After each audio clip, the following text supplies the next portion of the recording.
पर स्टेज बांधे नाज द पाकिस्तान तहरीक इंसाफ सूबाई और जिली रहनुमा और फफिंडाज की नाज द पाकिस्तान तहरीक इंसाफ द टूल कारकुनानों पर इजाज़त बांधी जब मुख्तसर अल्फाज की खपला खबर कम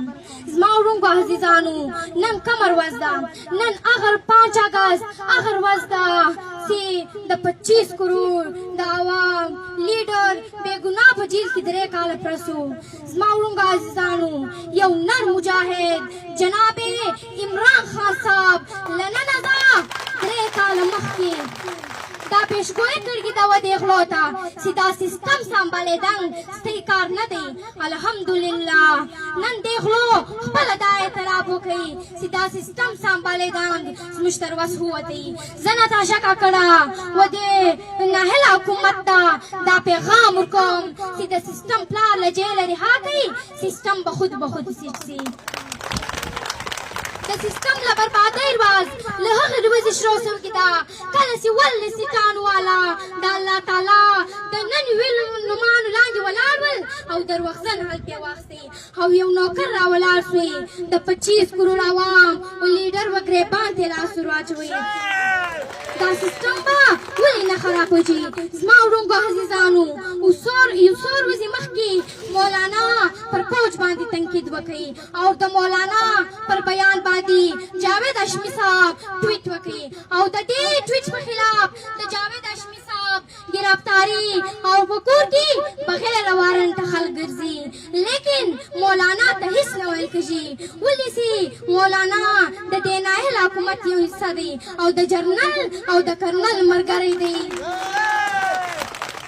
په دې وجه که دا هر څه کول د آزاد دي زما وړوکو عزیزانو چند علما چې دي د حکومت تنخوادار علما دي مولانا طاهر اشرفي وایي چې زه له هر لمانځه بعد دعا کوم چې زه شهید شم زه نتاشا کاکړ وده ته د شهادت لار وشوم ته ولاړ شه پر باډر باندې له دشمن سره وجنګېږه او بډ پروف ګاډۍ لکه ستا د شهادت ګارنټي زه درکوم زما وړوکو عزیزانو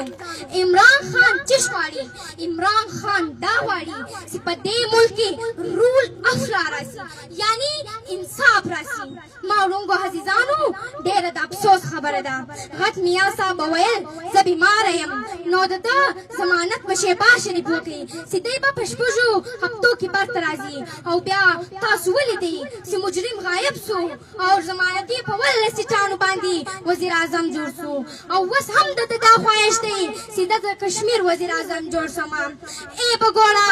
لږ له خدایه ویره وکړه تا خپل سیټ بایللی دی د ډاکټر یاسمین راشد په مقابله کې او جوړه شي وزیر اعظم زما وړوکو عزیزانو او وزیرداري ډاکو ته د ګلګت حکومت په لاس ورکړي حالانکې هلته د صرف او صرف 2 سیټان ګټلي دي او یو سیټان قیدي نمبر 804 ګټلي دي اوس تاسو سوچ وکړئ 18 سیټانو والا وزیر اعظم پاکستان دی او 2 سیټانو والا ګټلو والا ته ګلګت په لاس ورکړي او د کشمیر د باچایي خواهش لیاقت میا صاحب لري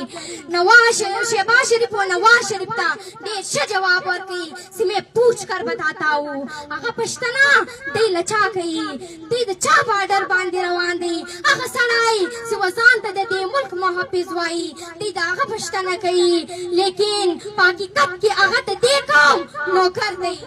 अजीजानो नने इस्मा मुल्क पाकिस्तान पसरो बिनो रंग कही पलाहौर की पन्ना मई बांधी 100 कत्ल हुसू पट्टी चौक 26 नंबर बंदी 100 कत्ल हुसू रावलकोट पे एहतजाज की 100 कत्ल हुसू द मरीद पे एहतजाज की 100 कत्ल हुसू द कश्मीर पे एहतजाज की 100 कत्ल हुसू और मुश्तरक दे पटंडा ज़ियारत और फानवड़क की 100 कत्ल हुसू हेलीकॉप्टर चावर की वक्त बरासी द दे हर शी हिसाब बराबरे मालूम बहुत जानो नंदा 25 करोड़ आवाम अजीम लीडर बेगुनाह फजील की दरे काला प्रसू दे जिम्मेवारा दा मौजूदा आर्मी चीफ दी स्माउलों को हसीजानो ते मडेर जाया कई माजूरत वालों कोई द्वे दरे खबरी लेकों ज़दा पीटीआई क़यादत ता दा पैगाम कम सिकोताया निमकवई गलतियां निमकवई कम यौसी द खान द तेरे वजन नसी पर तकवई अगर द खपल लार जला की कनो दाइसा کنو دای صاحب له تاسو زه هم غواړو وس یا وخت ته سر متحد سئ په اتفاق سئ او د خان صاحب د رهایي پلان جوړ کړئ. خان صاحب نو نور څه وکړي؟ یو عام کارکون یې وزیر اعلی در جوړ کړئ. د وزیر اعلی سهیل افریدي ته دا لاست چانس دی د خان صاحب د رهایي الله عمل در راکړي. که نو زه نتاشا کاکړ پی ټي آی سوشل میډیا ته درخواست کوم چې د دې بعده یو ورځ هم نورې مزید انتظار مه کوئ.